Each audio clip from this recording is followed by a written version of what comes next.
This filter is apparently called Jakarta. I decided to put it on because it made that light back there less glaring. Anyway,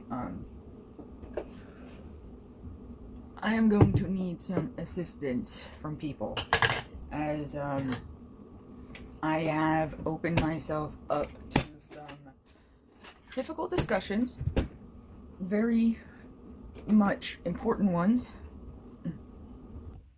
Sorry, I had to take the glasses off.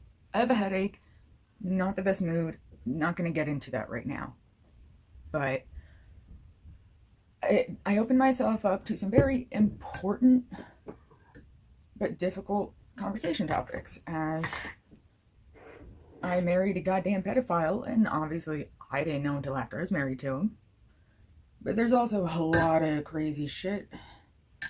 Like, I didn't know what folie à deux or Madness of Two was until I got into true crime stuff more recently. But I feel like that's literally what I went through, because it's like I existed and I've had issues my whole life, but then I turned into some seriously psycho, just delusional entity. And I feel like I was a different person when I was with him. Like, I think part of the reason I say I'm okay with people even asking stuff in accusatory tones and things like that is because looking back on who I was when I was with him, I truly don't feel like that's me. I know it was my body and self and everything doing stuff, but like, it wasn't me. Being near him, being with him, being around him did something to my head, not good. And I'm still dealing with the recurring nightmares almost constantly, where I don't want him in my life or anywhere near me. I would like him to get the fuck out of my dreams. And it would be nice if anytime I thought about sex, I didn't have to think about him and the disgusting things he would say to me. And I didn't know what marital rape was either. And let's just say this topic's gonna be hugely heavy. And the reason I'm just putting this video out all disjointed and a mess is because I don't have the ability to just do a good, proper video myself. I need some help. I'm gonna need help, like, putting it together. And I also need screenshots from some people on Facebook, but for people who don't know, I'm currently banned on Facebook until December 17th, and I practically live in Facebook jail at this point. But I do need to talk to some people in there for screenshots and, you know, the receipts. And oh, by the way, I have no idea if anyone can see what I'm doing. I'm making tea. Yeah, no. Let's look at what I'm making instead of my face. How about that? Probably make me feel a little better too.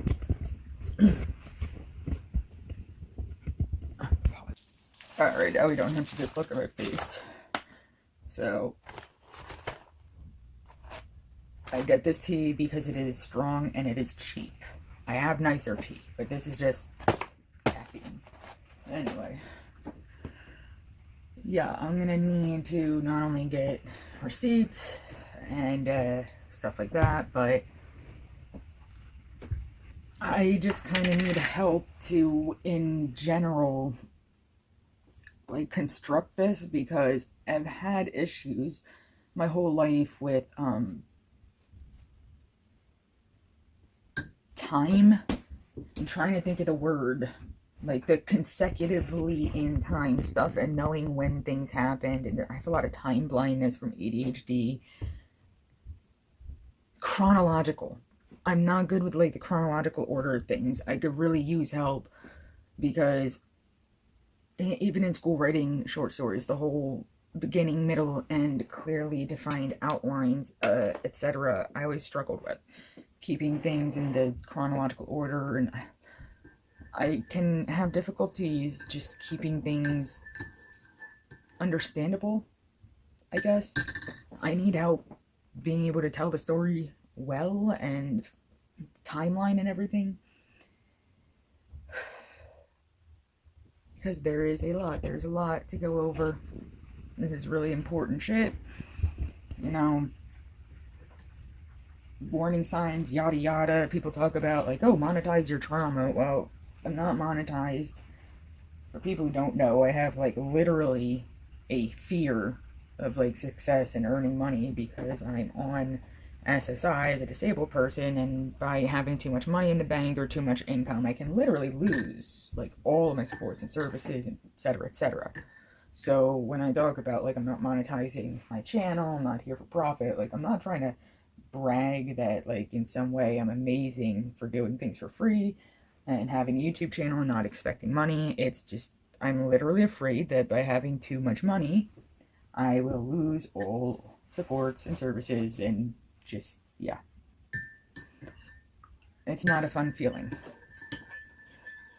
But aside from monetizing your trauma, there's other ways you can use your trauma in a beneficial sort of way. I've always read memoirs. One book in particular really sticks with me throughout the years. A Piece of Cake by Cupcake Brown. Woke up very normal sort of morning, but then found her mother dead. Ended up having to go into foster care because of different reasons, and basically turned into a very, very young drug addict and stuff like that. And at one point in her life, all she was doing was living behind a dumpster, smoking crack and fucking for money. Absolutely filthy, disgusting, just like covered in dirt, just fucking for money and smoking crack and sleeping behind a dumpster. And you know what? She's a fucking lawyer now. So people share their stories for a reason. Shit like that inspires me. Shit like that kept me going. So that's why I see a point in sharing the shit I've been through. Not just to trauma dump, although, not gonna lie, that's part of it. I've never been able to really talk about the things he said to me. But he pretty much outed himself and finally was put in jail. So now I can talk on it. I didn't have any fucking proof before. He'd only ever said the things out loud. I had no written proof. I had no recorded proof. Nothing. I had no proof that he's a fucking pedo and a danger and needs to be locked away. I had no proof. I had no way to be able to turn him in. So that's something I wanted to just address right off. And again, you know, I think there's reasons people have these questions. And that, yeah, in general, it'll hurt to be asked things like that. It hurt a lot for someone to say things like, oh, you know, false accusations can really hurt. And actually, yes. Although I'm not so worried, about the person being falsely accused, because false accusations don't really happen much. But like, an argument that was made about that, saying something about, like, only a small number out of 27,000 were actually rape cases or whatever. I said, you know, I know that's a straw man argument.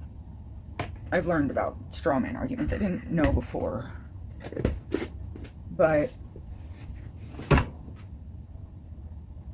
I can see why people would have that question at the same time of, like, well, what if you're falsely accusing someone? Well, yeah, you know what? Even if there's 27,000 cases and only one of them is a false accusation, that just makes it so much harder for the 26,999 other cases that could all be people who are immensely guilty. Straw man argument or not, I can see why people would have these questions, and this is sometimes like why I want to invite the controversial questions. Say, don't worry about the tone, don't worry about etiquette, don't worry about, you know, what's polite or nice, because I've had tons of questions that I felt very much innocent, but they're how I've learned that apparently I'm a manipulative fucking, like, narcissistic monster, which I'm just gonna, you know, like a narcissist, go ahead and blame on others, and in this case I'm gonna blame it on my narcissistic parents, who pretty much taught me to be narcissistic. So I don't know. Have fun with that analogy. Or whatever. My brain is very broken. I woke up with a headache because I have such issues sleeping. But this is all extremely important. And I don't know, I guess people on my channel have seen me get very emotional, go through a lot of emotions before. With this particular topic, with my ex-husband, mentally I just have to go a different way with it. And I kind of have to shut down my emotions with it. And I've been the person who's asked a lot of inappropriate questions, not knowing they were inappropriate. I'm the person who's asked questions in the form of straw man fallacies before knowing what one was. I'm the one who's accidentally offended a lot of people with questions and comments I've had just because I didn't know how to do it and I didn't know things that, I don't know, to me it's not trying to be manipulative. I can think of like 10,000 different options for things. I'm a chess player. I have ADHD. I see a chess piece and I know if I move this guy, I'm opening up this space. But also look at all the places I can move him to. And once I move him there, what is he now able to attack? Or what is he in danger of? What is he protecting? What is he left open? I overthink, overanalyze, and I'm having a hard time now. I'm losing my train of thought. It's also every time I look over at my phone, there's notifications coming down. So we can see. I've got some issues here, not just around this particular topic, but with remembering things in general. I overthink things, and there's a lot of reasons for why I want to open up about this for myself, but also for others. And for the opportunity for people to also ask questions and things like that they would like the chance to ask someone, because I have worked through a lot of this, and I can see why people would want to use accusatory tones. I can understand why someone would be mad and think, well, you're married to him. Weren't you protecting a predator? You know what? Whether that's a painful question or not, I don't think matters. That's a thing people feel. If I heard that from someone else, I'd think that too. Why not? Why not open myself up to those questions? Haven't I dealt with worse than being questioned about it? I've actually dealt with it. If I can help by giving insight into the type of mind we were dealing with him and how my mind was fucked with. If we can help protect people, if we can help protect children, that's important. Like, not to be depressing, but that's also already been part of the point of my channel. I have a genetic disorder, disability, whatever, and I don't know, I could live for many, many more years, but also, all I really need to do is have a bad enough panic attack, my heart rate goes high enough, and I experience an arrhythmia, I could die at any point. Not trying to be dramatic. That's just the fact of my disorder, my disability, my life, my prognosis, whatever. Okay? I want to help people before I die, you know? And also having this shit recorded, having someone help me get it in a chronological order, help me get it able to be better understood, comprehended, whatever. Then even after I'm gone, hopefully it could help. And also with my genetics. Help out those kids that also have this disorder that I have. Especially as I seem to have a much milder form of it. Like, I'm lucky compared to a lot of the kids I see with my same diagnosis. My genetic testing shows that they're all like, all my genetic disabilities are like heterozygous, so they're more like partial versions of the genetic disabilities. But like, it's still something we don't really know a lot about. So research is important. I'm sitting here like, whatever, I'll be the guinea pig. It'll help kids and between that and my lifelong love of memoirs and stuff like that, and people have told me I should share my stories, and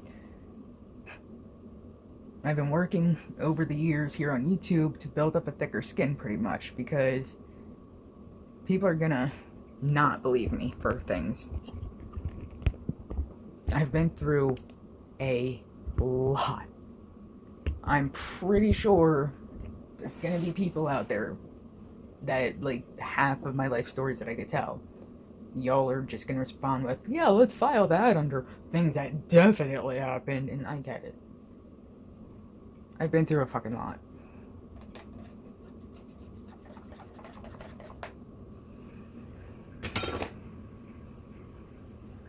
Anyway, I felt the need to put this out and do this, even though it's not all the screenshots, screen recording that I've been telling the people in the thread that I was gonna do. It's just, I didn't sleep for 2 days, and I haven't slept much, and I'm exhausted and have a headache, and I need help getting this all together and more capable of being understood in a more helpful way. And the longer I go without speaking up about that sort of feeling, the more I can push it off, and then there's feelings of guilt for pushing it off, and just I just need to say right here, right now, like, I cannot do this on my own. I'm gonna need help with, like, I need help with a lot, but at the very least, I wanted to be able to put this out there to say I'm thinking deeply on this, and I'm going to be working really hard to organize my playlists now, because it's obviously very important, and I really got to separate not just by, like, time, but, like, genre, because with the extremely heavy topics I need to get into, don't think they should be on the same playlist as, like, my weird meme shit and my rants and meltdowns. As much of it's fun to be like, oh yeah, this channel is a mess, it's also impossible to navigate. But I'm really, really, really, really bad with figuring out, like, categories, keywords, stuff like that. Basically, I've been struggling to figure out how to even organize my YouTube channel since I made it. But now that it's like, well, fuck, I've got the potential to be sharing some very important, crucial information. Like, this ain't just fucking around, posting whatever I feel for shock value. It's like, no, we can be very much about the shock value with my life stories and stuff, too. You know, I'll exaggerate and hyperbolize shit for a, you know, like, do like a skit or something, but to really talk about something super serious like this, I mean, I gotta get this organized. And this is important. I literally don't know which points I've touched on and not now. So, this is not properly cleaned. I tried to express everything I'm thinking and feeling right now. I hope it was understandable to some degree. I have a lot of trouble sleeping because I can't stop hearing everything. I can hardly focus, ever. I'm hearing every sound. I'm hearing water running through the pipes in the wall. I'm hearing every sound from outside, upstairs neighbor, partner in the other room, people in the hallways. So it's very hard for me to stay focused at all. I hate having hearing. I kind of knew that sound was a lot and overwhelming for me before the ear infection when I lost all my hearing. But now I feel, after experiencing the peaceful quietness of having hearing loss, I can hear everything again. Fucking refrigerator's running right now, and it's just, now that I know what it's like to actually have peaceful quietness, I really don't want it. Like, the world's too loud. I have a headache. I haven't been able to sleep. Without my hearing, I got good sleep, good rest. I mean, I was like, what, euphoric a fucking week ago? I have a headache. I'm exhausted. I want to cry. I don't want hearing. Having lost it and then getting it back, has proven that to me. I can very definitively say that I prefer the world quieter. I hope I said everything I needed to. I can't fucking focus. There's the water running through the pipes and the walls again. I have important shit to say and share, and I need help to do it right. I need to get out of this kitchen. It's so loud to me right now.